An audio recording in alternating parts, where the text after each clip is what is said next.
मित्रांनो, लिसन टू री ॲप्लिकेशन तुम्हाला सर्व प्रकारचे स्पर्धा परीक्षांसाठी आवश्यक असणारे ऑडिओ बुक्स, ऑडिओ नोट्स आणि इतर मटेरियल देखील उपलब्ध करून देते. 9. जग निर्वसाहतीकरण. या पाठात आशिया आणि आफ्रिका खंडातील निर्वसाहतीकरणाचा आढावा आपणास घ्यायचा आहे. निर्वसाहतीकरणाची प्रक्रिया आपण काही उदाहरणांच्या आधारे समजून घेऊ. 9.1 निर्वसाहतीकरण आशिया. 20व्या शतकाच्या पूर्वार्धात निर्वसाहतीकरण प्रक्रियेने वेग घेतला. युरोपीय राष्ट्रांचे आपापसातील संघर्ष, पहिले व दुसरे महायुद्ध आणि वसाहतींमधील वसाहतवादाविरोधी चळवळी यामुळे निर्वसाहतीकरणाला चालना मिळाली. वसाहतवादाच्या माध्यमातून वसाहतींच्या शोषणाचे समर्थन करणे वैचारिकदृष्ट्या युरोपला शक्य नव्हते. इंग्लंडला अमेरिकेची मदत घेण्यावाचून पर्याय नव्हता. महात्मा गांधी यांच्या नेतृत्वाखाली भारतीय स्वातंत्र्याची चळवळ कळसाला पोचली होती. यामुळे इंग्लंडला वास्तवाची जाणीव झाली. यातूनच पुढे पहिल्या महायुद्धानंतर काही वसाहतींना अंतर्गत स्वायत्तता देण्याची प्रक्रिया सुरू झाली. पहिल्या महायुद्धात जर्मनी व तुर्कस्तान या राष्ट्रांचा पराभव झाला. या राष्ट्रांच्या वर्चस्वाखाली असणाऱ्या वसाहतींच्या शासन व्यवस्थेसाठी राष्ट्रसंघाने विश्वस्त पद्धती आणली. इंग्लंड व फ्रान्स या राष्ट्रांना विश्वस्त म्हणून कार्य करण्यास सांगितले. भारतापाठोपाठ सायप्रस, माल्टा हे देश स्वतंत्र झाले. 1971 ब्रिटनने इराणच्या आखातातून सैन्य काढून घेतले. पुढे सिंगापूरमधून इंग्लंड बाहेर पडले. फ्रेंच प्रभुत्वाखालील इंडोचायना, मोरोक्को, ट्युनिशिया, अल्जेरिया स्वतंत्र झाले. 20व्या शतकाच्या अखेरीपर्यंत दक्षिण आफ्रिका स्वतंत्र झाला. वसाहतवाद संपुष्टात येऊन हळूहळू निर्वसाहतीकरण घडून आले. हे घडून येण्यास संयुक्त राष्ट्र ही संघटना कारणीभूत ठरली. मालदीव. मालदीवमध्ये 1507 पोर्तुगीजांनी प्रवेश केला. तेव्हापासून मालदीव गोव्यातील पोर्तुगीजांकडे खंडणी पाठवू लागले. 1573 पोर्तुगीजांची सत्ता मलबार येथील मुहम्मद ठाकुरुफानू अल आझम याने संपुष्टात आणली. तो सुलतान झाल्यावर त्याने डचांशी युद्ध करून या बेटांची जबाबदारी त्यांच्याकडे सोपवली. तेव्हापासून मालदीवचा सुलतान डचांची सत्ता असणाऱ्या श्रीलंकेकडे सिलोनमध्ये खंडणी पाठवू लागला. त्यानंतर हा प्रदेश ब्रिटिशांनी ताब्यात घेतला. ब्रिटिशांनी तेथे हवाई तळ आणि रेडिओ केंद्र उभारले. ब्रिटिशांनी भातशेती करण्यासाठी भारतातील मजूर तेथे नेले होते. 26 जुलै 1965 रोजी कोलंबो येथे झालेल्या करारानुसार मालदीवला स्वातंत्र्य मिळाले. श्रीलंका. ब्रिटिशांनी श्रीलंका म्हणजेच सिलोन येथे 1798 ते 1948 पर्यंत राज्य केले. डच आणि पोर्तुगीज यांचा पराभव करून ब्रिटिशांनी श्रीलंका ताब्यात घेतले. ब्रिटिश सत्तेविरोधात श्रीलंकेमध्ये उठाव झाले. श्रीलंकेमध्ये कॉफीच्या लागवडीच्या क्षेत्रात काम करण्यासाठी ब्रिटिशांनी अनेक तामिळ मजूर दक्षिण भारतातून नेले. कॉफी, चहा, रबर आणि नारळ यांच्या उत्पादन आणि विक्रीत ब्रिटिशांनी व्यापारी वर्चस्व मिळवले. ब्रिटिशांनी कोलंबो हे जागतिक बंदर म्हणून नावारूपास आणले. श्रीलंकेत ब्रिटिशांनी महाविद्यालये, विद्यापीठे स्थापन केली आणि बौद्ध धर्माच्या अभ्यासाला प्रोत्साहन दिले. 1948 श्रीलंका हा देश ब्रिटिश वर्चस्वातून पूर्णपणे मुक्त झाला. म्यानमार, ब्रह्मदेश. इसवी सन 1599 पोर्तुगीजांनी म्यानमारच्या राजाचा पराभव केला.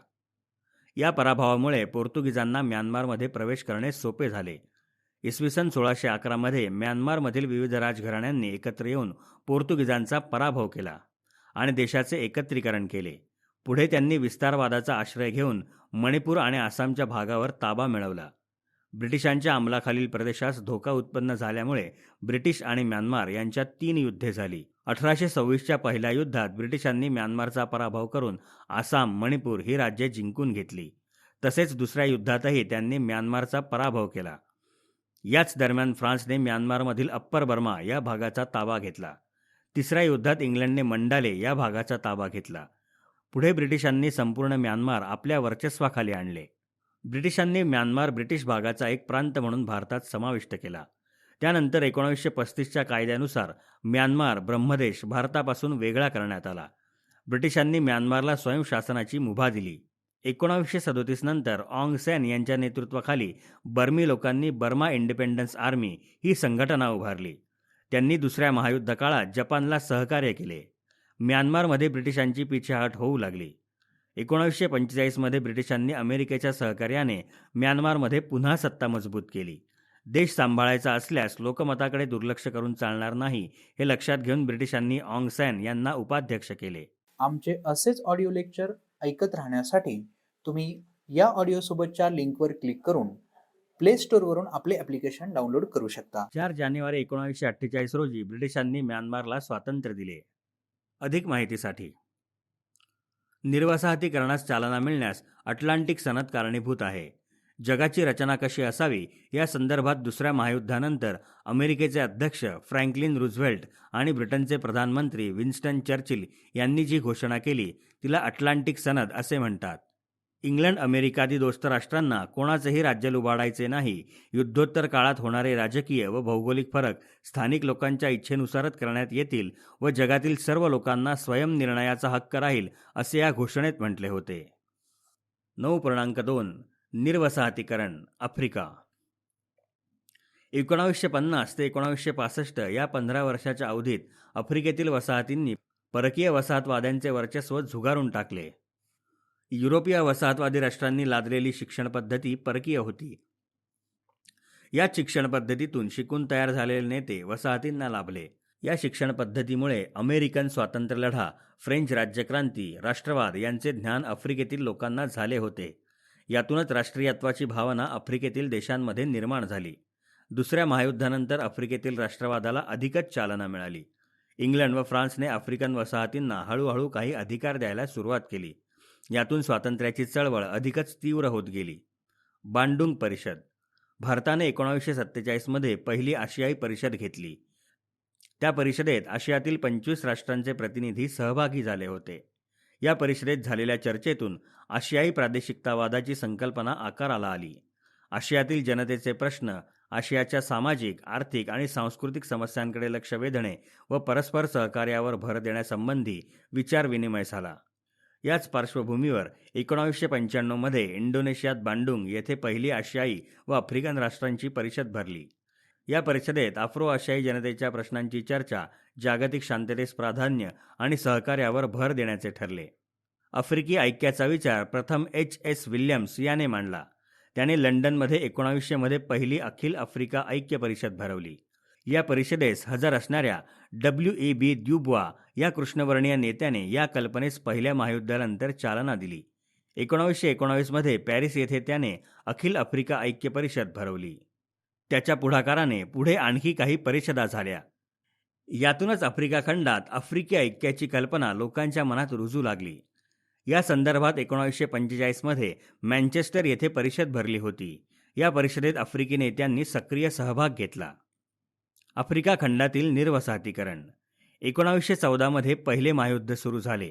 तेव्हा लायबेरिया आणि इथिओपिया वगळता संपूर्ण आफ्रिका खंड युरोपीय राष्ट्रांच्या सत्तेखाली होता.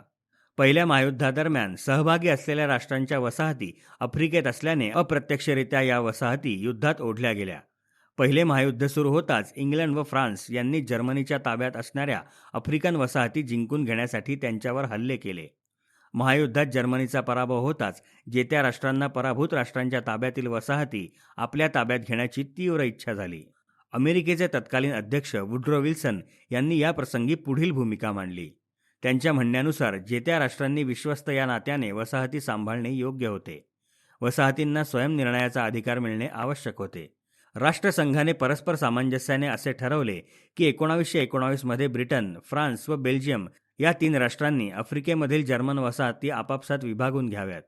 या वसाहतींच्या राज्यकारभारावर देखरेख ठेवण्यासाठी राष्ट्रसंघाने 11 सभासदांचे एक स्थायी मंडळ नेमले. 1920 मध्ये केप कॉलनी, नाताळ, ऑरेंज फ्री स्टेट आणि ट्रान्सवाल या 4 ब्रिटिश वसाहतींचे एकत्रीकरण होऊन त्यांचे दक्षिण आफ्रिका हे राज्य निर्माण झाले. परंतु त्यांच्यावरील गोऱ्या लोकांचे वर्चस्व संपले नव्हते.